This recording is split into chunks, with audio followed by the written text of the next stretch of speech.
ঈদ পরবর্তী সময় 72 ঘন্টা পেরিয়ে আমরা ঢাকা উত্তর সিটি কর্পোরেশনের পক্ষ থেকে যতগুলো পশুর হাট ছিল, প্রতিটি পশুর হাট গতকালকে আমি নিজে পরিদর্শন করেছি। ইতিমধ্যে পশুর হাটগুলো অল্প সময়ের মধ্যেই সব জায়গায় কার্যক্রম অব্যাহত আছে।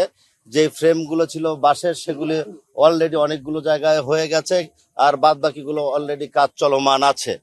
আমরা আজকে পলিটেকনিক এই যেই মাঠে আমরা গরু পশুর হাটের জন্য ইজারা দিয়েছিলাম, ইজারাদার আমার পাশেই আছে।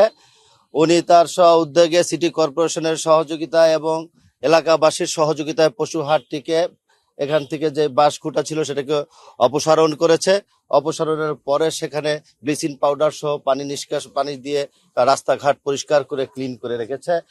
এবং ঢাকা উত্তর সিটি কর্পোরেশন একটা অঙ্গীকার ক্লিন এবং গ্রিন রাখা, সেই কারণে এই উদ্যোগ গ্রহণ করেছেন ইজারাদার সহ এলাকাবাসী এবং সিটি কর্পোরেশনের সহযোগিতায়।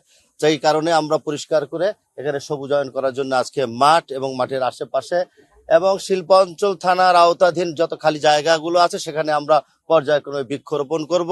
সেই বৃক্ষরোপণটি মাননীয় প্রধানমন্ত্রীর ঘোষণা অনুযায়ী ঢাকা উত্তর সিটি কর্পোরেশনে 5 বছরে 5 লক্ষ বৃক্ষরোপণ করব, সেটারও একটা অংশ।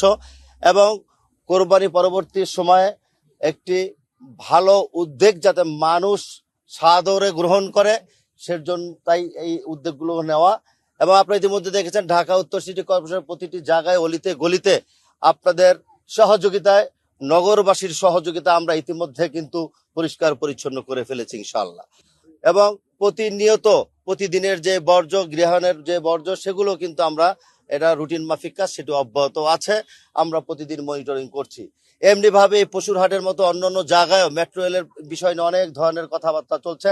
আপনাদের কাছে আমি অনুরোধ করব, সাংবাদিক বন্ধুরা, আপনারা মেট্রো রেলের কাছে একটু দয়া করে যাবেন। মেট্রো রেলের যেই গাছগুলো ক্ষয়ক্ষতি কিছুটা হয়েছিল, সেটি কিন্তু আমরা অলরেডি সেখানে লাগিয়ে আমরা একটা পরিবেশের সৃষ্টি করেছি। আগের চেয়ে মেট্রো রেল উত্তরার অনেক অনেক সুন্দর এবং মনোরম পরিবেশে সবুজায়ন করা হয়েছে। এবং অনেকে অনেক কথা বলেছিল এআই ছবির মাধ্যমে, সামাজিক যোগাযোগ মাধ্যমে বিভিন্ন অপপ্রচার করার জন্য সরকার এবং ঢাকা উত্তর সিটি কর্পোরেশনকে প্রশ্নবিদ্ধ করার জন্য এআই ছবি ব্যবহার করে তারা মেট্রো রেলকে প্রশ্নবিদ্ধ করেছিল। আজকে তেজগাঁও পলিটেকনিকের এই পশুর হাটে আমরা বৃক্ষরোপণ করেছি, পর্যায়ক্রমে প্রতিটি জায়গায় আমরা বৃক্ষরোপণ করব। ঈদের পরবর্তীতে 4-5 দিন সময় ছিল। অনেক ইজারাদাররা যেহেতু ঈদের ছুটি, তারা 1-2 দিন সময় বেশি চেয়েছে। অলরেডি কাজ কিন্তু তারা করছে। আমি নিজে সরজমিনে কালকে সারা দিন ঘোরাঘুরি করেছি।